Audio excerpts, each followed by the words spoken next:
we have to include Mina Loy. We have to include Mina Loy. She wrote the Feminist Manifesto because she felt like the women needed a voice in futurism. And it was actually an attack on the founder of futurism, who she found incredibly sexist and fascist. The Feminist Manifesto, however, I don't feel is as significant and as beautiful as her poems. And her poems really reveal what she's arguing for about the female as equal in terms of sex, relationships, etc. Mina Loy, this is her collected works, which is finally now back in print. I think they just did a recent, no, it was first printed in '97, but for a while there it seemed like it was only secondhand copies, but I'm kind of excited about this. The poems I'm going to read from tonight were published in 1917. She was right at the cusp between Dadaism and a surrealist, but was neither. She was a futurist. It implodes and explodes syntax to get to the crux of what is the feminine in terms of sex, gender, relationships, etc. Her poetry was shocking to other women of her time. Amy Lowell was so furious when she was published that she at Alfred Kronberg's publications of the poems that I'm going to read, that she refused to submit any more work to Others magazine. Marianne Moore is noted as being highly uncomfortable in her presence. And until very recently, it's interesting that though Mina Loy makes an appearance in many biographies of some of the women that we're going to hear from tonight, she was never regarded as a voice. Yet, when I read her poems, I definitely hear a voice. And I remember hearing about Mina Loy when first reading Diane de Prima's and her recollections of my life as a woman. I had no idea who she was, but when, as a young writer, when Diane de Prima says, read this person, I listened. So without further ado, I want to read to you the poems that made Marianne Moore uncomfortable and pissed off Amy Lowell. Songs to Johannes. Spawn of fantasies silting the appraisable pig Cupid, his rosy snout rooting erotic garbage once upon a time. Pools of weed, white star-topped among wild oats sown in mucous membrane. I would an eye in a Bengal light, eternity in a skyrocket, constellations in an ocean whose rivers run no fresher than a trickle of saliva. These are suspect places. I must live in my lantern, trimming subliminal flicker, virginal to the bellows of experience-colored glass.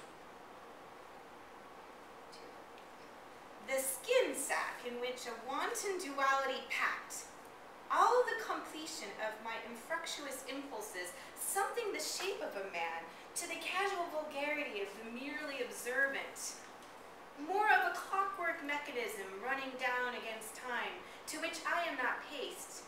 My fingertips are numb from fretting your hair, a god's doormat on the threshold of your mind. 3. We might have coupled in the bedridden monopoly of a moment, or broken flesh with another, at the profane communion table where wine is spilled on promiscuous lips. We might have given birth to a butterfly with the Daily News printed in blood on its wings. When we lifted our eyelids on love, a cosmos of colored voices and laughing honey and spermatoza at the core of nothing in the milk of the moon.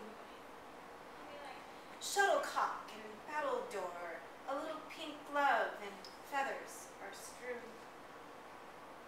Dear one, at your mercy our universe is only a colorless onion. You derobe, sheath by sheath, remaining a disheartening odor about your nervy hands. Voices break on the confines of passion, desire, suspicion, man, woman, solve in the humid carnage. Flesh from flesh draws the inseparable delight, kissing at gasps to catch it.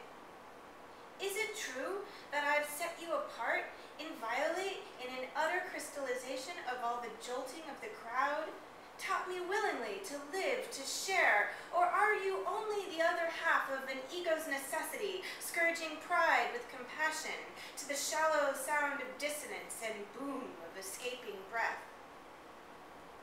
Come to me.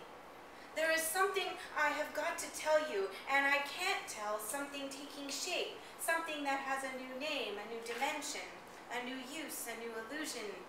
It is ambient, and it is in your eyes, something shiny, something only for you, something that I must not see.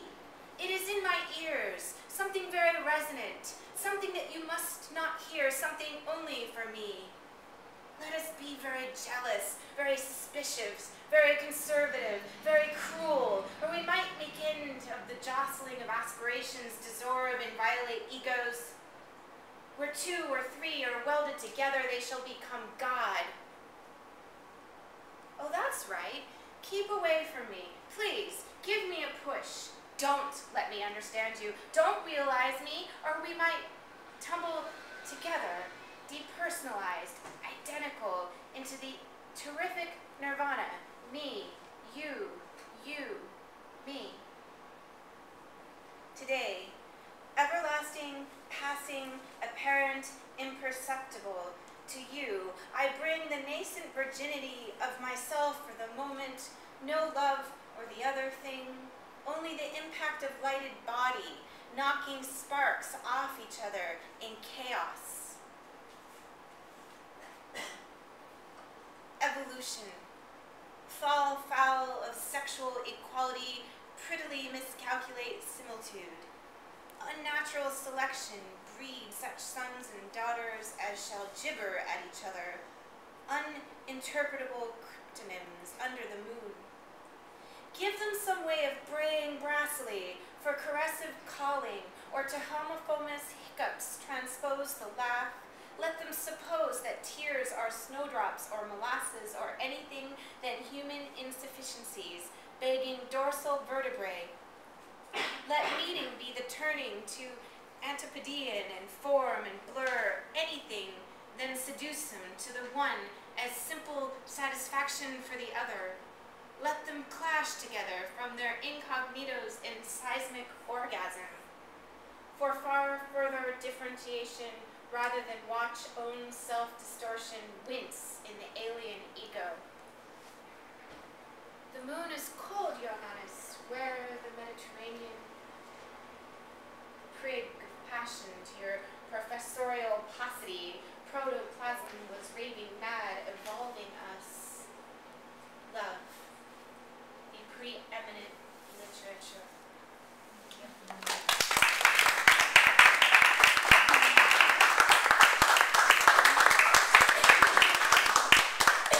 Yeah, it's a warm round just for Nicola for arranging all of this. Because it's such a pleasure to work with people doing wonderful things. Beautifully done. So our next reader is Alexis.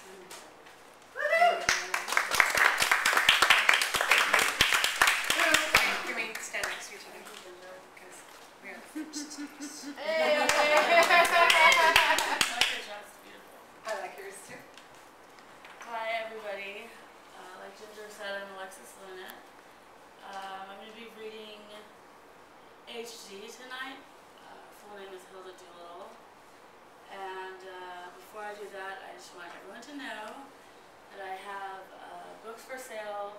It's called Word Withdrawal, and it was put out on B2 Press out of Berkeley, and thank you. And although I'm not reading my own stuff tonight, maybe if you like it, you would want to check one of those out. They're $12. Check it out. So, yeah, Hilda Doolittle, she is a literary giant, and she achieved that during her own lifetime, which is really kind of hard to do for a writer, poets especially. But she was not just a poet, she worked across many genres, novels, memoirs, biography, and translations from Greek. I think she did a biography of Ezra Pound, I'm pretty sure. And she was born in Pennsylvania. Her first love was Ezra Pound, after she fell in love with a woman named Frances Gray. And bisexuality is an important theme in most of her writing. She talked a lot to Freud about it. They were close friends, and he analyzed her. And when she was 25 in 1911, she went to Europe and stayed there. She only came back to America maybe 4 or 5 times. So I'm going to read 4 pieces tonight, and the first one is called Sea Rose. And I have my phone up here because I'm actually reading one off the phone. So if anyone thought that was weird, that was why. Alright, Sea Rose. Rose, harsh rose, marred and with stint of petals, meager flower, thin, sparse of leaf, more precious than a wet rose, single on a stem. You are caught in the drift, stunted with small leaf. You are flung in the sand. You are lifted in the crisp sand that dries in the wind. Can the spice rose drip such acrid fragrance hardened in a leaf?